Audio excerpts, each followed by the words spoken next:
नमस्कार, मैं कमलेश कबीर आपका एक बार फिर स्वागत करता हूं इस नए एपिसोड में। आज के इस एपिसोड में हम बात करेंगे केंद्रीय गृह मंत्री अमित शाह की। अमित शाह जो ठान लेते हैं वो करके रहते हैं, या हम कहें कि करके ही दम लेते हैं। फिर चाहे आप समझ सकते हैं कि राजनीतिक तौर पर उनके ऊपर आरोप लगते हैं ऑपरेशन लोटस के, चाहे वो किसी पार्टी को खत्म करने के आरोप लगे हो या फिर लगातार भारतीय जनता पार्टी को जीत कैसे दिलाई जा सके उसकी बात। लेकिन इसके इतर अगर हम देश की बात करें और देश की सुरक्षा से जुड़े हुए मसलों पर देखते हैं तो फिर गृह मंत्री अमित शाह का नाम जो है वो सबसे अव्वल आता है, सरदार वल्लभ भाई पटेल को छोड़कर। आजादी के लगभग 70 साल के बाद या 7 दशक तक अगर आप देखोगे तो इससे पहले मुस्लिम आक्रांता, उसके बाद अंग्रेज, और जब भारत आजाद हो गया तो उसके बाद में आतंकवाद और नक्सलवाद भारत की सबसे बड़ी समस्या रही। तो कहने को भारत आजाद हो गया लेकिन फिर भी इन समस्याओं से जूझता रहा। लेकिन कोई भी सरकार इन समस्याओं के खिलाफ सख्त कदम उठाने से दूर रह गई, या हम कहें कि सख्त कदम नहीं उठा पाई। कारण जो थे वो क्या थे हम उसमें नहीं जाना चाहते। अब ऐसे में अमित शाह के 2 संकल्प, एक आतंकवाद पर जीरो टॉलरेंस जम्मू कश्मीर, और जिस तरीके से जम्मू कश्मीर में आतंकवादी घटनाओं की कमी हुई है कुछ एक को छोड़कर, और जिस तरीके से पत्थरबाजी की घटना जो है वो बिल्कुल 2022 के बाद खत्म हो गई, तो यह अपने आप में दिखाता है कि गृह मंत्री अमित शाह इसके लिए कितने डेडिकेट है। वो लगातार जो है वो सुरक्षा बलों के संपर्क में रहते हैं, वो लगातार जो है वो जम्मू कश्मीर का दौरा करते हैं, और फिर उसमें धारा 370 हटा देना, क्योंकि ये अपने आप में एक वो फैसला था जिससे ये लग रहा था कि कहीं ये भारतीय जनता पार्टी और इस देश के ऊपर बैकफायर ना कर जाए। क्योंकि उससे पहले अगर किसी आतंकवादी को जम्मू कश्मीर में मारा जाता था तो उसके जनाजे में लाखों हजारों की संख्या में तादाद में जो है वो भीड़ इकट्ठा हो जाती थी, फौज के ऊपर पत्थर तक बरसाए जाते थे। लेकिन जिस तरीके से एक के बाद एक जो है वो ऑपरेशंस किए गए, तो आज घाटी में, या हम कहें कि देश जो आतंकवाद की समस्या से ग्रसित था, और किसी भी राज्य में आप चले जाओ उस राज्य में, यह मैं बात कर रहा हूं 2014 से पहले की, चाहे वो पब्लिक प्लेस हो, कोई पार्क हो, रेलवे स्टेशन हो, बस स्टैंड हो, या बस क्यों ना हो, हर जगह लिखा होता था लावारिस वस्तु को ना छुए। आप समझ सकते हो आगे का वर्ड क्या था, बम हो सकता है। और आज ये समस्या आतंकवाद की जो है वो सिर्फ और सिर्फ घाटी तक सीमित हो गई। आतंकवादी इससे बाहर जो है वो निकल ही नहीं पा रहे। किसकी बदौलत हुए? अमित शाह की बदौलत। और फिर उसके बाद में दूसरा जो सबसे बड़ी समस्या वो थी लाल आतंक। और लाल आतंक पे अब जो खबर मिल रही है, पहले हम उस खबर की बात करेंगे और फिर उसके बाद आएंगे कि यह समस्या का जन्म कैसे और कितना जो है वो खतरनाक रूप से हुआ, उसको समझने की कोशिश करेंगे। तो इस वक्त छत्तीसगढ़, या हम कहें कि झारखंड, छत्तीसगढ़, झारखंड, ओडिशा, पश्चिमी बंगाल, इसके अलावा जो है वो आसाम की बात कर सकते हैं, बिहार, उत्तर प्रदेश, ऐसे जो है पश्चिमी बंगाल, बहुत सारे जिले, या हम कहें कि 11 जिले लाल आतंक की चपेट में थे, इंक्लूडिंग महाराष्ट्र। और इन 11 राज्यों के 90 जिले इससे प्रभावित थे, जिसको रेड कारपेट बोला जाता था। तो इस वक्त झारखंड से जो सबसे बड़ी खबर आई है, और खबर यह है कि झारखंड लगभग लाल आतंक से मुक्त होने के कगार पर है, नक्सलवाद से। और यह खबर क्यों आई है, कैसे आई है, हम उसकी बात करें तो इस वक्त झारखंड में स्थिति बनी हुई है। आपने शोले मूवी देखी होगी, कितने आदमी थे? तो गब्बर से बोला जाता है 3। तो इस वक्त झारखंड में सिर्फ और सिर्फ 3 आदमी है जिनका एनकाउंटर होना बाकी है। अब ये खबर कैसे आई है उसको पहले थोड़ा सा समझ लेते हैं। तो हजारीबाग में एक ऑपरेशन चला था और उस ऑपरेशन को लीड कर रहे थे झारखंड के आईजी माइकल राज एस। उनके अगर हम देखें तो उनका बयान ये कह रहा है कि सिर्फ और सिर्फ क्योंकि अभी जो है वो कुछ नक्सलवादियों का एनकाउंटर किया गया है और उस एनकाउंटर की वजह से अब झारखंड में तो कम से कम नक्सलवाद जो है वो आखिरी सांसें गिन रहा है। तो इसमें अगर आप देखोगे तो झारखंड में 3 लोग, और 3 लोग कौन से हैं वो भी अगर हम समझे तो वो सारंडा जो जगह है, एक क्षेत्र है, उस क्षेत्र तक सीमित हो गए हैं। और उस सारंडा में जिसमें अगर हम बात कर सकते हैं एक पॉलिट ब्यूरो का सदस्य और 2 पीसीसी के, इसके अलावा बाकी सब जो है वो खत्म हो चुके हैं। और ये कहां पर है ये भी हम थोड़ा सा अगर हम इसमें समझे तो आप समझिए इस घटना से गोहर थाना क्षेत्र के पतिंतरी जो जंगल है उसमें भारतीय कम्युनिस्ट पार्टी के सहदेव सोरेन का एनकाउंटर हुआ है। अब ये बड़ी इंटरेस्टिंग चीज है, मैंने जानबूझकर इसमें वर्ड यूज किया है भारतीय कम्युनिस्ट पार्टी के सदस्य। तो इस देश का इतिहास रहा है कि इस देश की संस्कृति और विचारधारा के बाहर जो भी विचारधारा जो है वो इस देश में आई है उसने इस देश का बेड़ा गर्क कैसे किया है।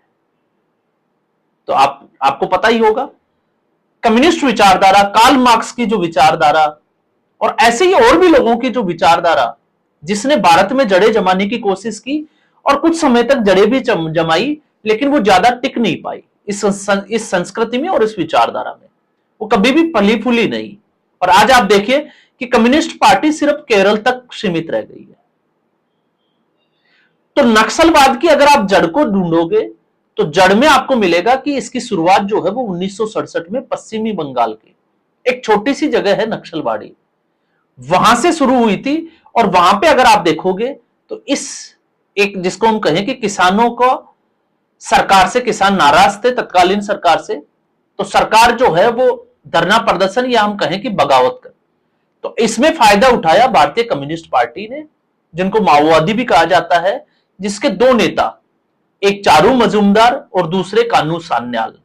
और कान्हू सान्याल ही वो व्यक्ति है जिसको फादर ऑफ नक्सलवाद कहा जाता है। तो इन्होंने किसानों के साथ मिलकर सशस्त्र विद्रोह किया।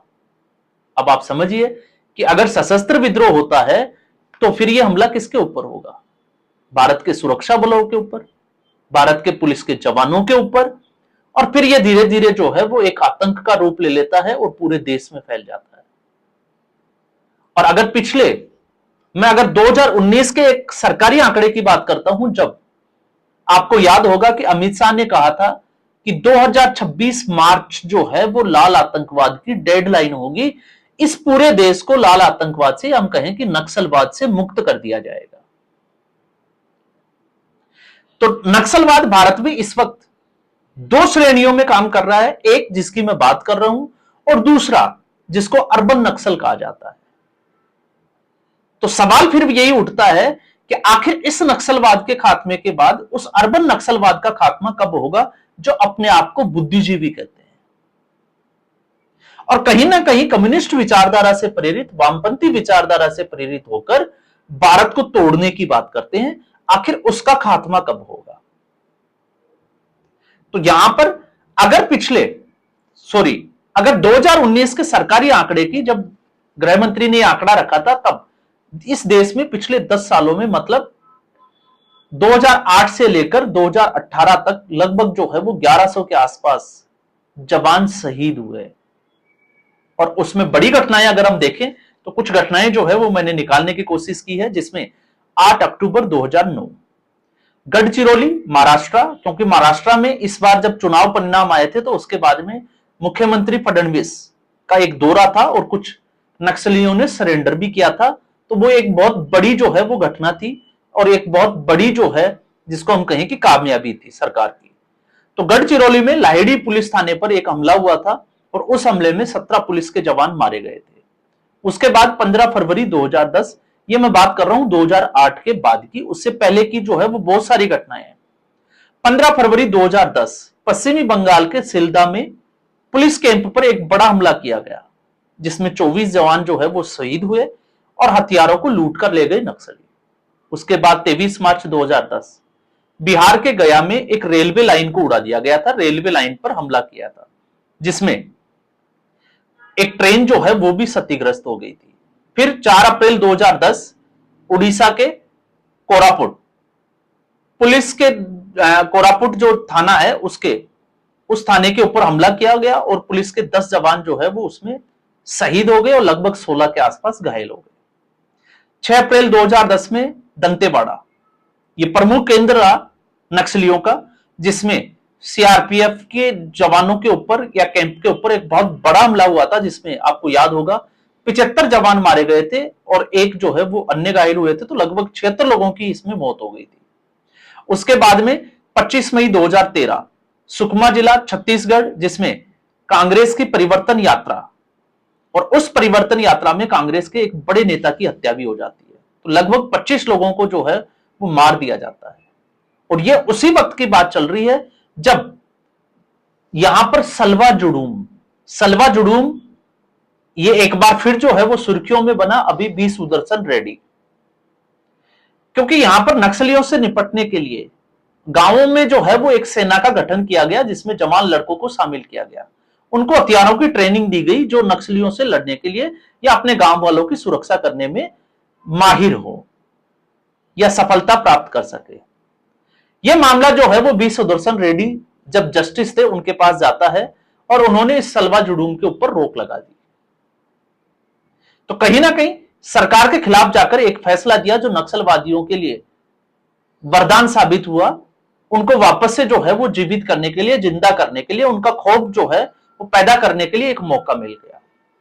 और उसका असर यह हुआ कि 18 से 24 साल के लगभग 36 लड़कों की जो है वो नक्सलियों ने हत्या कर दी।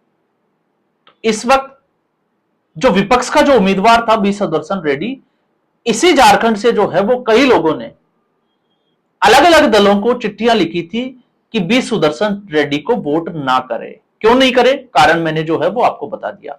उसके बाद में 13 मार्च 2018 सुकमा जिला सीआरपीएफ की 212वीं बटालियन के ऊपर जो है वो हमला हुआ और लगभग 9 जवान शहीद हो गए। और 4 अप्रैल 2019 जिसमें कोबस्तर में 4 जवानों की हत्या कर दी, और ऐसी ही बहुत सारी घटनाएं जो है वो इस देश में थी। तो अब नक्सलवाद जो है वो लगभग आपको पता याद हो तो पिछले कुछ दिनों में रिपोर्ट आई थी कि 8 से 10 जिलों तक सीमित रह गया। अब ये बहुत ज्यादा जो है वो देखने को नहीं मिलता। तो अब झारखंड जो है वो उसी कगार पे है। अब झारखंड भी एक तरीके से जो है वो लाल आतंक से मुक्त होने वाला है।